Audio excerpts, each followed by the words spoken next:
ప్రజలని గళం ప్రజాబలం AR5 news కి స్వాగతం. కడప జిల్లా కాశీనాయన మండలం కొండరాజుపల్లి గ్రామ పంచాయతీలో నూతన సచివాలయాలను ప్రారంభించడానికి వచ్చిన బద్వేల్ నియోజకవర్గ అదనపు సమన్వయకర్త నల్లేరు విశ్వనాథ్ రెడ్డి ఆధ్వర్యంలో నిర్వహించిన భారీ ర్యాలీలో Kadapa MP YS Avinash Reddy, regional coordinator Suresh Babu, Badvel MLA doctor Dasari Sudha పాల్గొన్నారు. ఈ సందర్భంగా వీరికి నల్లేరు విశ్వనాథ్ రెడ్డి మరియు ప్రజలు భారీ గజమాలతో ఘనంగా సత్కారం చేశారు. అనంతరం నూతన సచివాలయాలను ప్రారంభించడం జరిగింది. మరియు కోనరాజుపల్లి, సావిశెట్టిపల్లి, వడ్డెమాను, రెడ్డి కొట్టాల, కత్తెరగాండ్లలో నూతనంగా నిర్మించిన సచివాలయాల శిలా ఫలకాలను ఆవిష్కరించారు. అనంతరం సభానాన ప్రాంగణంలో వైఎస్ అవినాష్ రెడ్డి మాట్లాడుతూ సచివాలయ వ్యవస్థను తీసుకొచ్చిన ఘనత ఒక వైఎస్ జగన్మోహన్ రెడ్డిదని, గాంధీ కలలు కన్న సచివాలయ వ్యవస్థను మన ముఖ్యమంత్రి తీసుకొచ్చాడని ఆయన కొనియాడారు. వచ్చే 2024 ఎలక్షన్లో కడప ఎంపీగా నేను, బద్వేల్ అభ్యర్థిగా డాక్టర్ దాసరి సుధకు అత్యధిక మెజార్టీతో ఫ్యాన్ గుర్తుకు ఓటు వేసి గెలిపించి మన ముఖ్యమంత్రి వైఎస్ జగన్మోహన్ రెడ్డికి కానుకగా ఇవ్వాలని వారు అన్నారు. ఈ కార్యక్రమంలో బద్వేల్ నియోజకవర్గపు అదనపు సమన్వయకర్త నల్లేరు విశ్వనాథ్ రెడ్డి, 7 మండలాల వైసీపీ నాయకులు, ప్రజలు పెద్ద ఎత్తున భారీగా పాల్గొన్నారు. కడప అన్నమయ్య జిల్లా ఇన్ఛార్జ్ హృదయనాథ్, AR5 కడప జిల్లా స్టాఫ్ రిపోర్టర్ ఎం రామచంద్రయ్య.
సుస్వాగతం.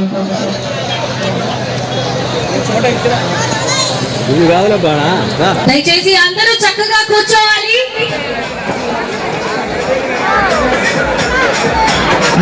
చేసినటువంటి మన ప్రియతమ నాయకులు, కడప పార్లమెంట్ సభ్యులు, జననేత శ్రీ వైఎస్ అవినాష్ రెడ్డి గారికి గట్టిగా చప్పట్లతో ప్రతి ఒక్కరు వెల్కమ్ చెప్పాలి. షోరుగా మన ప్రియతమ నాయకులు, మన కడప పార్లమెంట్ సభ్యులు, జననేత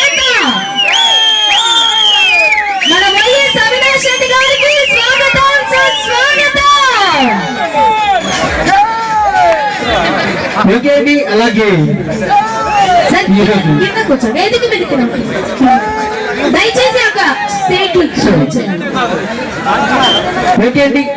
ఈరోజు శ్రీ అవధూత కాశీనాయన మండలం కొండరాజుపల్లె గ్రామ పంచాయతీ సచివాలయ సముదాయం ప్రారంభోత్సవానికి కూడా స్వాగతం సుస్వాగతం తెలియజేసుకుంటూ మన కేఎన్ కొట్టాల గ్రామంలో విశ్వనాథ్ రెడ్డి జన్మించడం. దయచేసి అక్కడ కూర్చోవాలి, చైర్స్ ఖాళీగా ఉన్నాయి. సో అలాగే ఈరోజు మన కేఎన్ కొట్టాల గ్రామంలో విశ్వనాథ్ రెడ్డి గారు జన్మించడం ఈ గ్రామం యొక్క అదృష్టం. ఎందుకంటే శ్రీ అవధూత కాశీనాయన మండలంలో మారుమూల గ్రామంలో జన్మించి అందరికీ నమస్కారం. దయ ఉంచి చేతులెత్తి దండం పెడుతున్నా. ఎంపీ గారు చుట్టూ ఎవరు రావద్దు, అందరూ కుర్చీల్లో కూర్చోండి. మీరు దండం పెడతా నమస్కారం. ప్లీజ్ కోఆపరేట్ చేయండి. మీరు మన కోఆపరేట్ చేయకపోతే ఎవరు కోఆపరేట్ చేస్తారు? ఇక్కడ ఉండే వాళ్ళంతా వెనక్కివ్వండి ప్లీజ్ అన్న, ప్లీజ్ దండం పెడతానా. మీరు కూడా వెనక్కివ్వండి. మన గౌరవం ఇచ్చిన వాళ్ళు ఏదైనా చూస్తారు, అల్లరి అందరూ అక్కడికి వెళ్ళి కూర్చోవాలి. మీరే శివరామరెడ్డి, మీరే చూడండి, వెళ్ళండి ఆ సైడ్ వెళ్ళండి ప్లీజ్.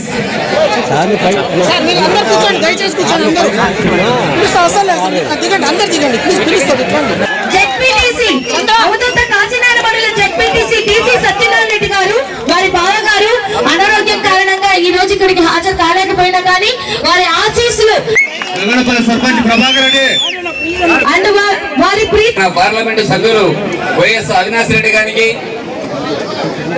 వేదిక మీదకి రావాల్సిందిగా కోరుచున్నాను.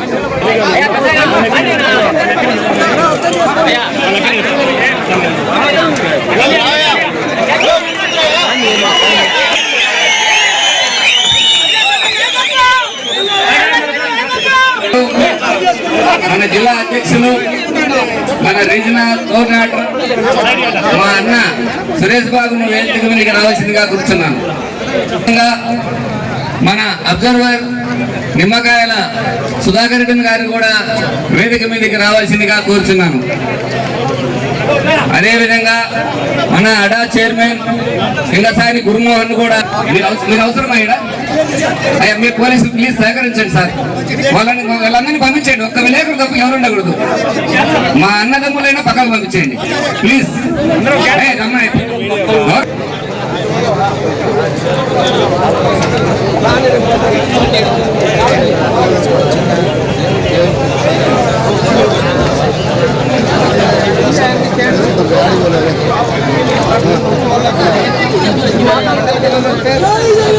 సపరేట్ మనం ఉంచుకోండి రోజు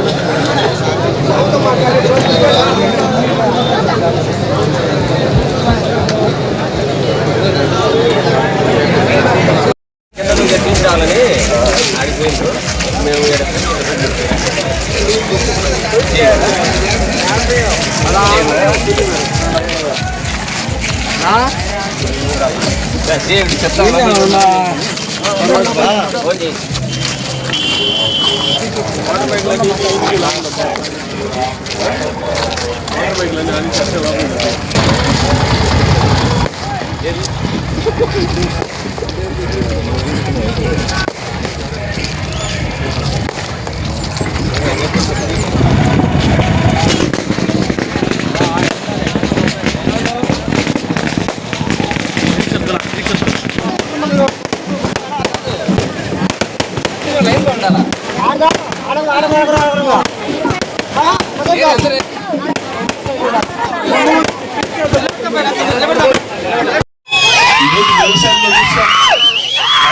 ఆర్బీకే సెంటర్ లో మీ గ్రామ సచివాలయంలోనే ఈ ఆర్బీకే సెంటర్ అక్కడ పెట్టి అక్కడనే ఇన్పుట్ సబ్సిడీ ఇచ్చేట్టుగా అన్ని విధాలుగా రైతులకు మేలు చేసే విధంగా మీ ముంగటికి తీసుకొచ్చిన వ్యక్తి జగన్మోహన్ గారు.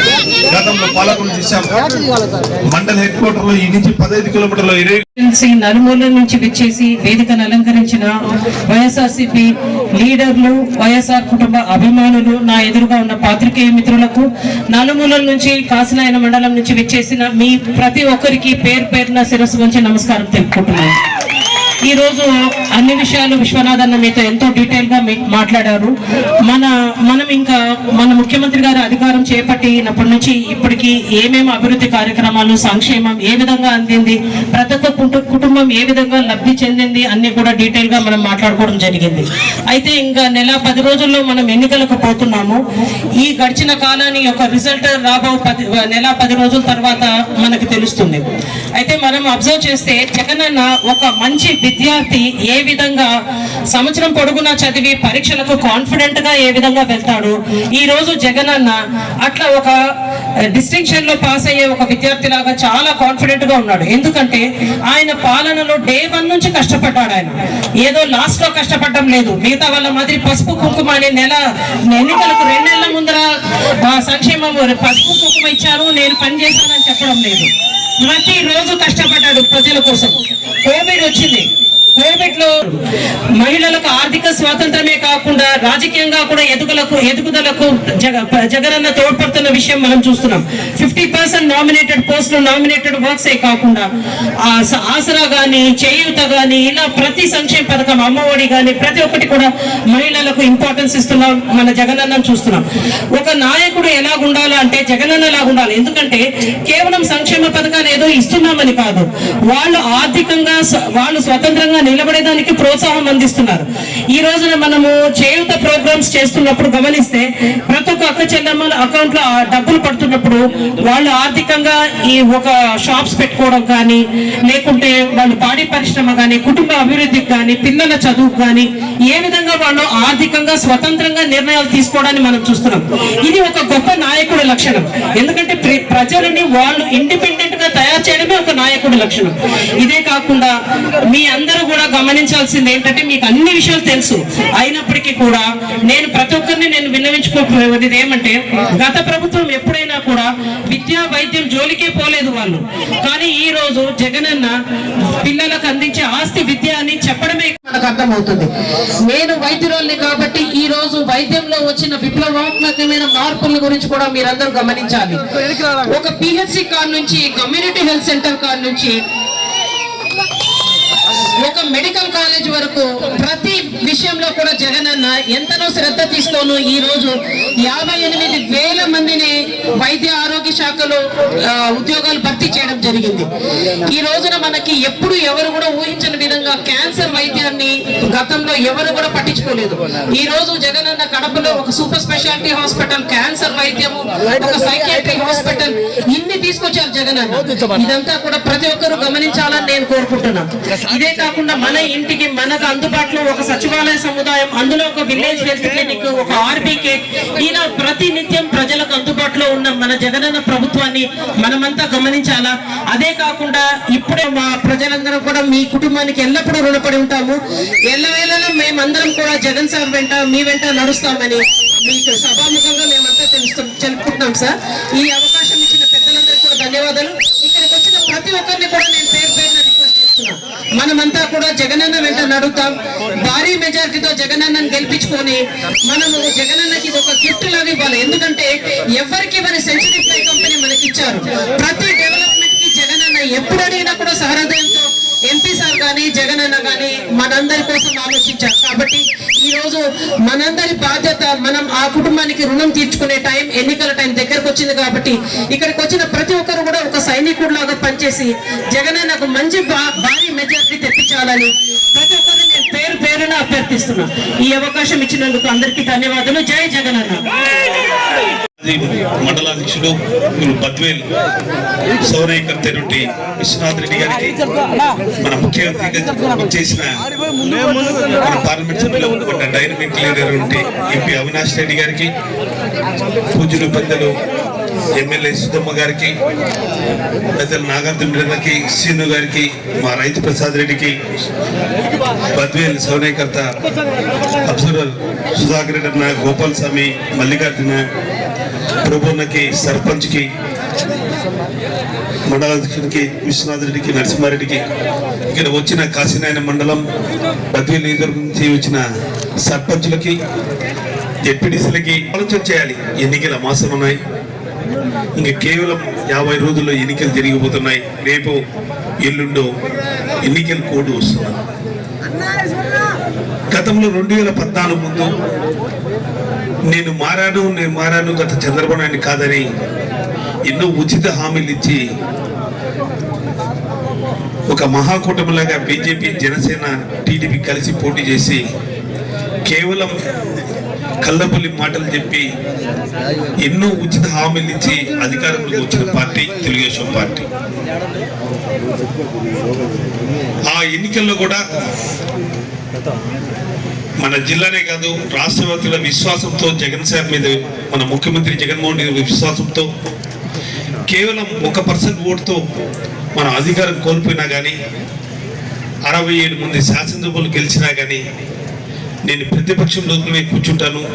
ప్రజలు ఇచ్చిన తీర్పు, వీళ్ళిచ్చిన హామీల్ని నెరవేర్చే దాంట్లో నా వంతు ప్రయత్నం నేను చేస్తానని చెప్పేసి అసెంబ్లీలో కూర్చున్న తర్వాత 5 సంవత్సరాలు సంక్షేమ పథకాలు కొనసాగలేదని నిధులు చెప్పినా కానీ చీమ కుట్టుకుండా పట్టించుకోకుండా మన శాసనసభ్యులు సంతలో పశువులాగా కొనే కార్యక్రమం చేశారు తప్ప ప్రజలకు ఇచ్చిన వాగ్దానాలు నెరవేర్చాలని ఆలోచన ఏ రోజు కానీ ఆలోచన చేసిన ప్రభుత్వం గత ప్రభుత్వం. బాబు వస్తే జాబు వస్తుంది,